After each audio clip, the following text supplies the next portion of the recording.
గ్రామ ప్రజలందరికీ నమస్కారం. ప్రతి ఒక్కరూ డబ్బులకు ఆశపడేటోళ్ళు ఎలక్షన్ టైంలో ఈ వీడియో కంపల్సరీ చూడాలి. ప్రతి ఒక్కరు తెలుసుకోవాల్సిన సందర్భం ఇది. ప్రతి ఒక్క ఓటర్ కూడా ఈ విషయం తెలుసుకోవాలి, గమనించాలి. ఒకసారి ఈ వీడియో చూడండి.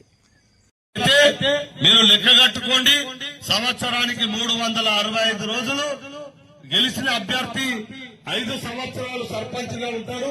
5 సంవత్సరాలు సర్పంచ్ గా ఉంటే 1825 రోజులు అవుతుంది.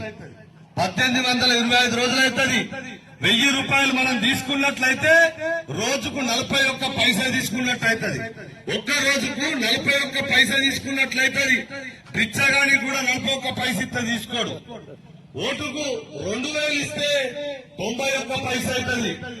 ఓటుకు 2000 ఇస్తే ఒక్క రోజుకు 91 పైసా అవుతుంది.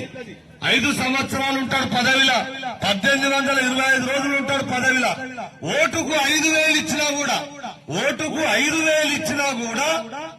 1825 రోజులకు ₹2.72 పొత్తలవుతుంది. ₹2.72 పొత్తలవుతుంది. బిచ్చగాడు కూడా తీసుకుంటలేడు. ఇప్పుడు బిచ్చగాడు ఏమంటాడు? రూపాయి ఇవ్వాలి అంటలే, 10 రూపాయలు అంటాడు, 20 అంటాడు.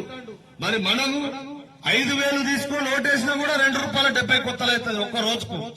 మరి ₹2.70 కొత్తల కొరకు, 91 కొత్తల కొరకు, 41 కొత్తల కొరకు పైసలు తీసుకొని ఓట్లేస్తే మనం ఎక్కడికి పోతాం? మన సమాజం ఎటు పోతుంది? మరి మనకు డబ్బు ఇచ్చిందంటే మనం పిచ్చగలం అవుతాం. ఓ రోజు అమ్మ పోతుంది, ఓ సర్పంచ్ సాబ్ పెంచిన వస్తలేదు అని అడతారు, ఇప్పిస్తా అంటాడు. ఒక్క